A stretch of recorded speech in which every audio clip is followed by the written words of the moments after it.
कार्तिक महापवित्र है, पूरन करें सब काम। तुलसी पूजन स्नान से मिलता जीवन धाम।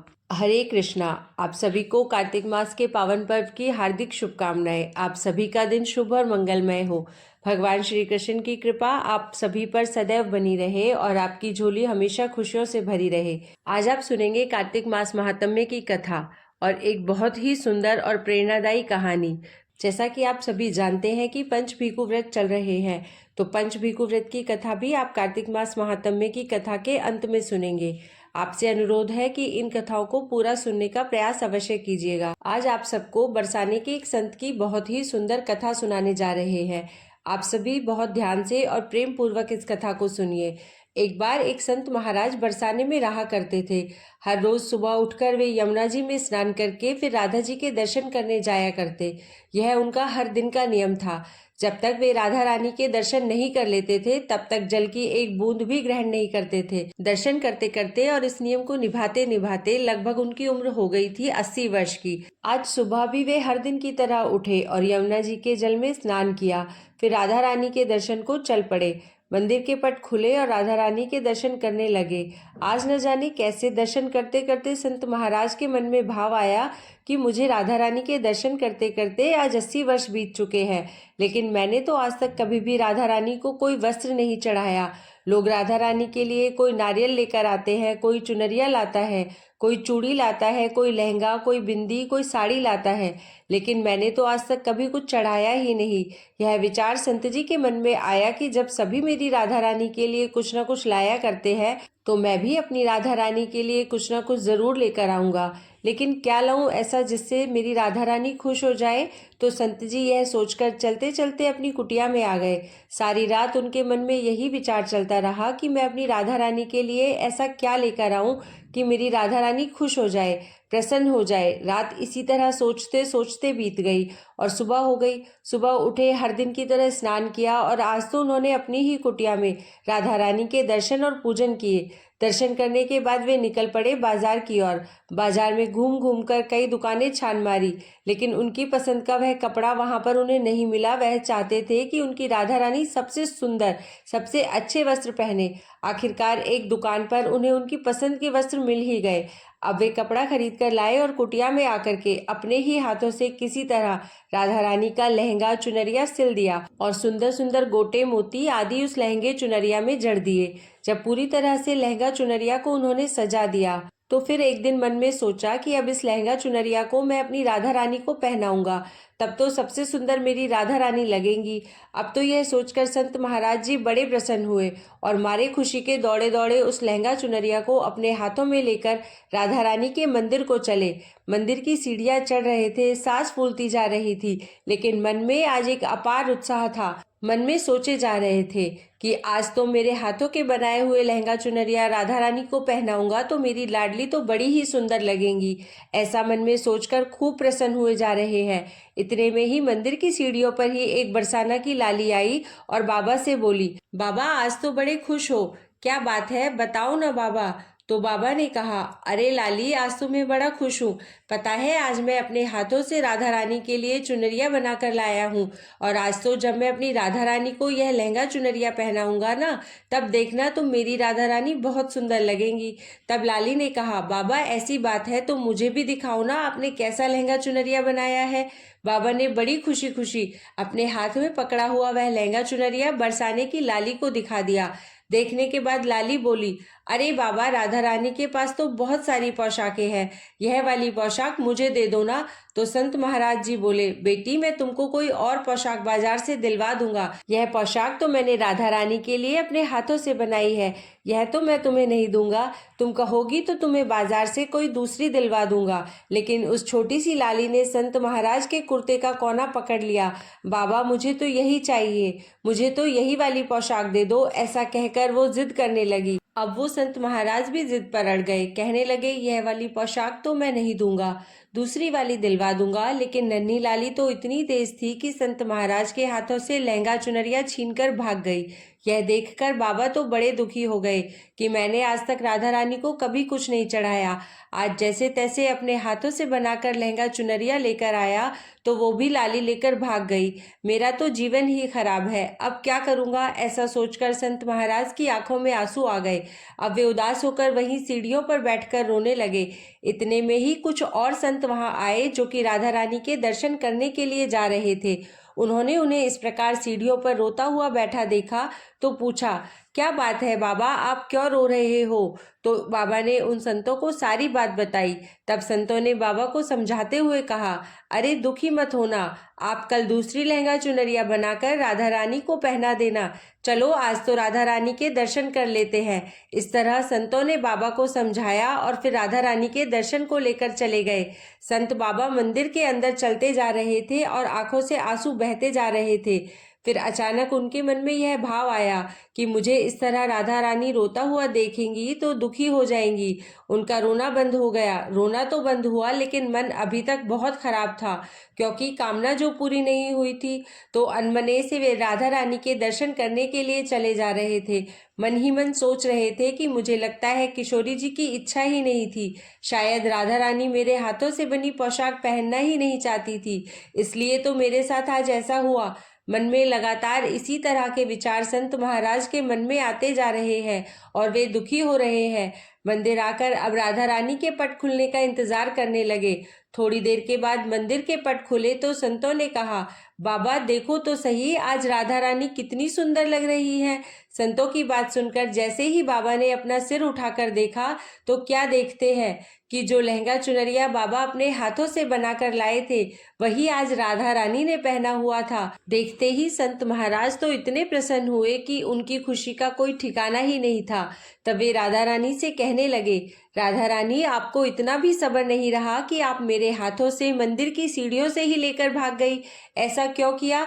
तब सर्वेश्वर श्री राधा रानी ने कहा कि बाबा, आपके भाव को देखकर मुझसे रहा नहीं गया, और यह केवल पोशाक ही नहीं है, इसमें तो आपका प्रेम छुपा हुआ है। इसलिए मैं तो खुद ही आकर के आपसे लहंगा चुनरिया छीनकर भाग गई थी। इतना सुनकर बाबा भाव विभोर हो गए और बाबा ने उसी समय किशोरी जी का धन्यवाद किया।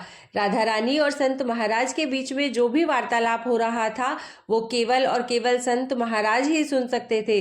बाकी अन्य कोई भी व्यक्ति नहीं सुन सकता था, केवल वही महसूस कर सकते थे, क्योंकि उनके मन में राधा रानी के प्रति अटूट भक्ति थी, अटूट वात्सल्य स्नेह था। तो ऐसी है राधा रानी, अपने भक्तों के लिए वो कुछ भी कर सकती है। चिंता हो ना भय हो, राधा रानी की जय हो। ऊंची अटारी वाली प्यारी की जय हो। बोलो राधा रानी की जय। अब सुनिए कार्तिक मास महात्म्य का आज का अध्याय। शौनक आदि ऋषियों ने पूछा, हे सूत जी, अब कृपा करके यह बताइए कि किसी दूसरे के द्वारा संकल्प करके दिया हुआ पुण्य ही लगता है या फिर बिना दिए हुए भी मिल जाता है। तब श्री सूत जी कहने लगे, हे ऋषियों, पाप और पुण्य दोनों बिना दिए हुए भी मिल जाते हैं।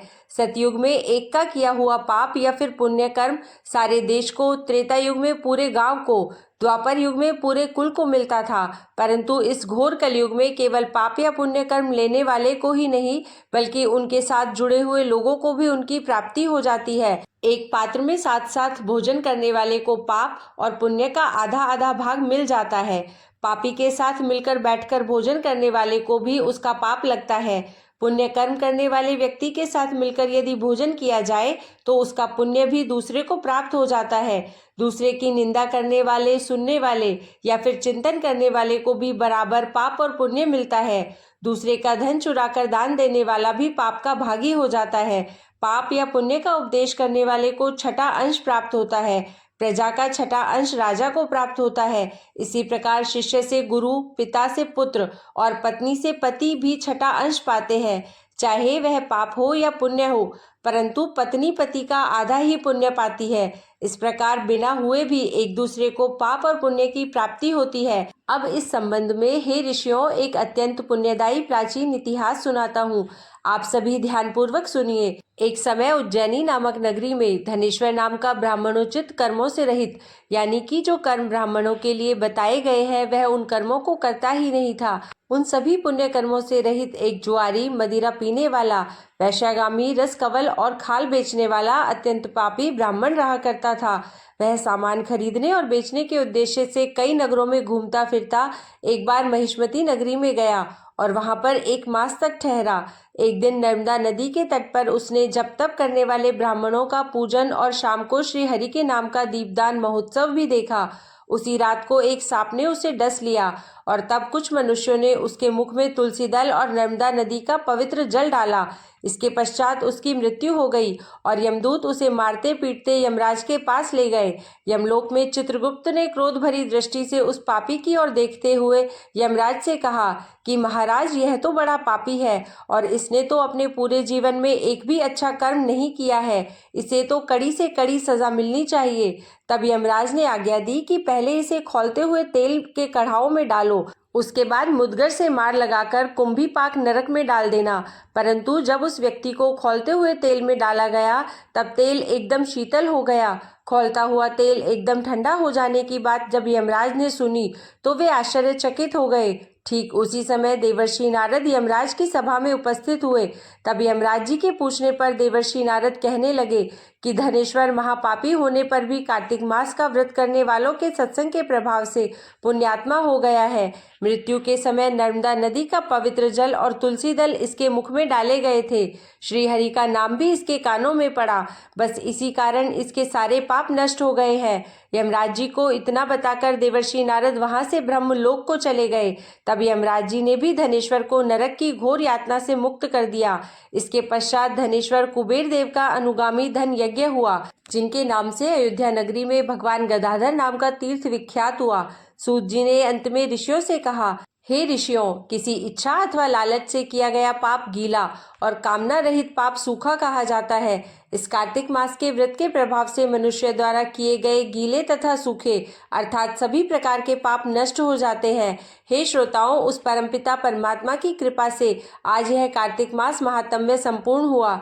जो इसके अनुरूप आचरण करेगा वह तो जीवन में सभी सुख और जन्म में मोक्ष को प्राप्त होगा ही। श्रद्धा पूर्वक इस महात्म्य को सुनने, पढ़ने और सुनाने वाला भी असीम पुण्य फल को प्राप्त कर अंत समय में भगवान श्री हरि के बैकुंठ लोक को सिधारेगा। आज का अध्याय समाप्त हुआ। अगले अध्याय में आप जानेंगे तुलसी जी की महिमा के बारे में। अब सुनिए पंचभीखु व्रत की कथा। एक बार किसी गांव में एक साहूकार था और उसके एक बेटा और बहू भी थे। बहू कार्तिक माह में रोज सवेरे उठकर गंगा स्नान के लिए जाती थी। सुबह जल्दी जाते समय वह किसी भी पराये पुरुष का मुंह नहीं देखती थी। एक राजा का बेटा भी सुबह सवेरे गंगा स्नान के लिए जाता था और वह हैरान होता कि मैं इतनी जल्दी उठता हूँ स्नान के लिए, लेकिन कोई है जो मुझसे भी जल्दी उठकर स्नान कर लेता है। कार्तिक माह के 5 दिन बचे थे कि एक दिन साहूकार की बहू तो स्नान करके वापस जा रही थी और उसी समय राजा का बेटा स्नान करने के लिए नदी के किनारे आ रहा था। आवाज सुनकर बहू जल्दी जल्दी जाने लगी, लेकिन जल्दबाजी में उसकी माला मोजड़ी छूट गई। राजा के बेटे ने बहू की माला मोजड़ी उठा ली और सोचने लगा कि जिस स्त्री की यह माला मोजड़ी इतनी सुंदर है वह स्त्री खुद कितनी सुंदर होगी। उसने पूरे गांव में घोषणा करवा दी कि जिसकी यह माला मोजड़ी है वह 5 रात मेरे पास आएगी। जल्दी ही राजकुमार को पता चल गया कि यह तो साहूकार की बहू की माला मोजड़ी है। जब बहू को यह बात पता चली तो साहूकार के बेटे की बहू ने कहलवा दिया कि मैं 5 रात आऊंगी, लेकिन किसी को साख भरने बिठा देना। राजा के बेटे ने एक तोते को पिंजरे में बंद करके गंगा किनारे पेड़ पर टांग दिया। बहू सुबह के समय आई, पहली पौड़ी पर पैर रखा और बोली, हे कार्तिक के ठाकुर, राई दामोदर, 5 पांडव, छठे नारायण, भीखम राजा, उस पापी को नींद आ जाए।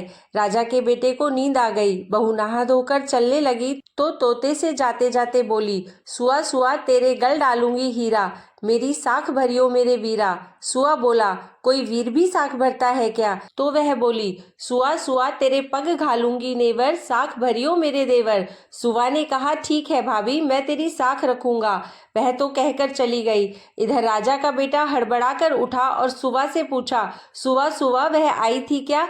कैसी दिखती थी? सुआ बोला, आभा की सी बिजली, होली की सी झल, केला किसी कामनी गुलाब का सा रंग।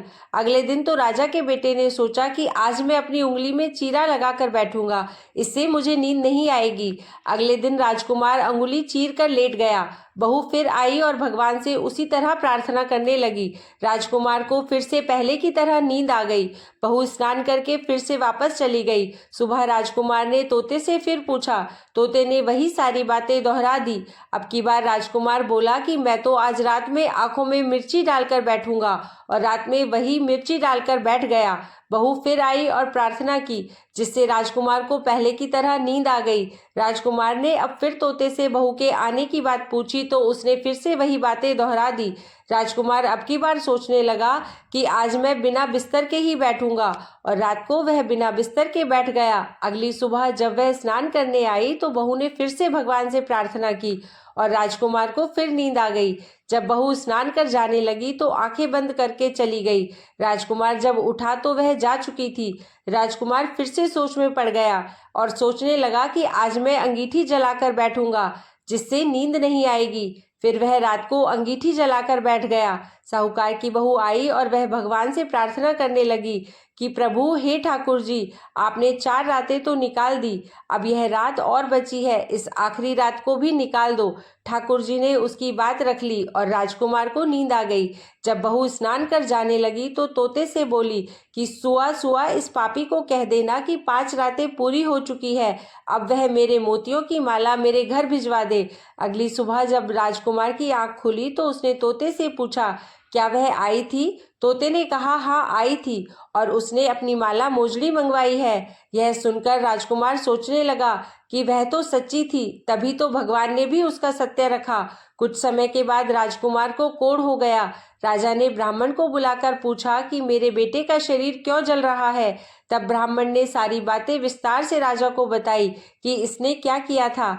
ब्राह्मण ने कहा कि इसने पतिव्रता स्त्री पर बुरी नजर डाली थी, इसलिए यह इस रोग से पीड़ित हुआ है।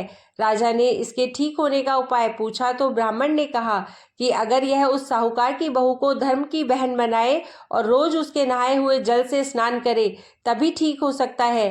राजा साहूकार की बहू की माला लेकर साहूकार के घर गया और बोला कि यह माला आपकी पुत्र वधू की है, इसे रख लीजिए और आपकी बहू के नहाए हुए जल से मेरे बेटे को नहला दीजिए। साहूकार बोला कि मेरी बहू तो किसी पराये पुरुष का मुंह तक नहीं देखती, आप इसे इस नाली पर बिठा दीजिए। जब वह ऊपर नहाएगी तब नीचे इस नाली के पानी से आपका पुत्र नहा लेगा। राजकुमार ने ऐसा ही किया। कुछ समय बाद उसका शरीर चंदन सा हो गया।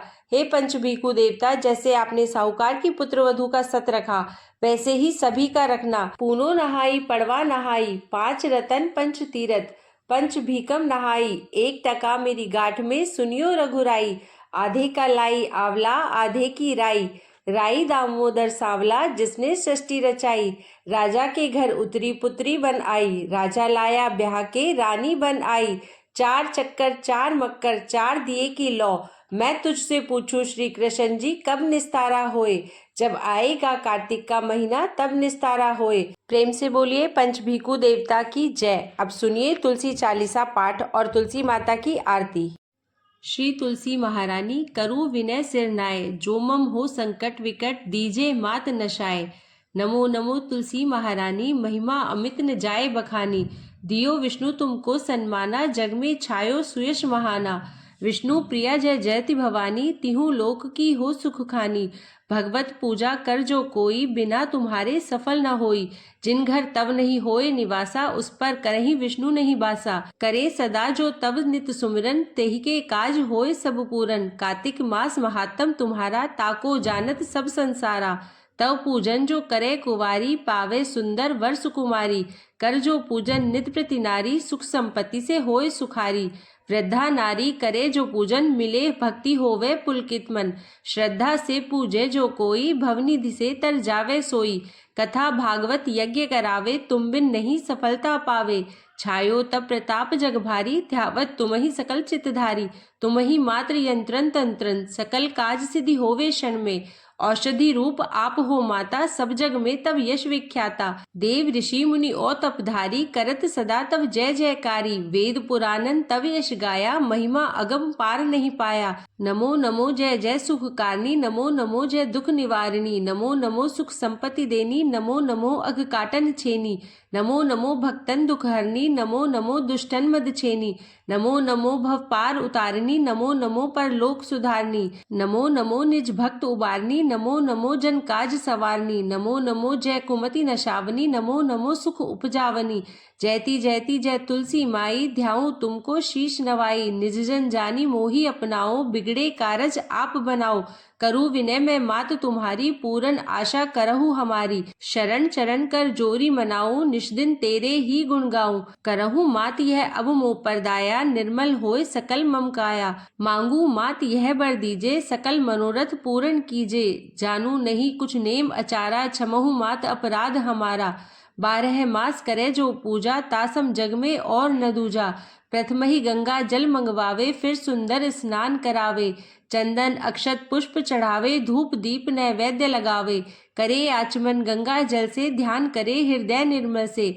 पाठ करे फिर 40 की, स्तुति करे मात तुलसा की।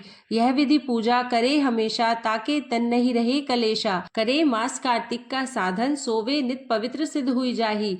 है यह कथा महासुखदाई, पढ़े सुने सो भव तर जाई। तुलसी मैया तुम कल्याणी, तुम्हरी महिमा सब जग जानी। भावना तुझे माँ नित नित ध्यावे, गा गा कर माँ तुझे रिझावे। यह श्री तुलसी चालीसा पाठ करे जो कोय, गोविंद सो फल पावही जो मन इच्छा होय। बोलिए तुलसी माता की जय, कृष्ण गोविंद की जय। तुलसी माता की आरती।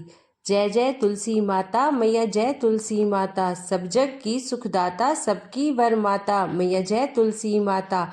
सब योगों से ऊपर, सब रोगों से ऊपर, रज से रक्ष करके सबकी भवत्राता। मैया जय तुलसी माता। बटु पुत्री है श्यामा, सुरबल्ली है ग्रामा। विष्णु प्रिय जो नर तुमको सेवे, सो नर तर जाता। मैया जय तुलसी माता। हरि के शीश विराजत, त्रिभुवन से हो वंदित। पतित जनों की तारिणी, तुम हो विख्याता। मैया जय तुलसी माता। लेकर जन्म विजन में आई दिव्य भवन में, मानव लोक तुम्ही से सुख संपत्ति पाता। मैया जय तुलसी माता। हरि को तुम अति प्यारी, श्याम वर्ण सुकुमारी। प्रेम अजब है उनका, तुमसे कैसा नाता। हमारी विपदा हरो तुम, कृपा करो माता। मैया जय तुलसी माता। बोलिए तुलसी मैया की जय, कृष्ण गोविंद की जय।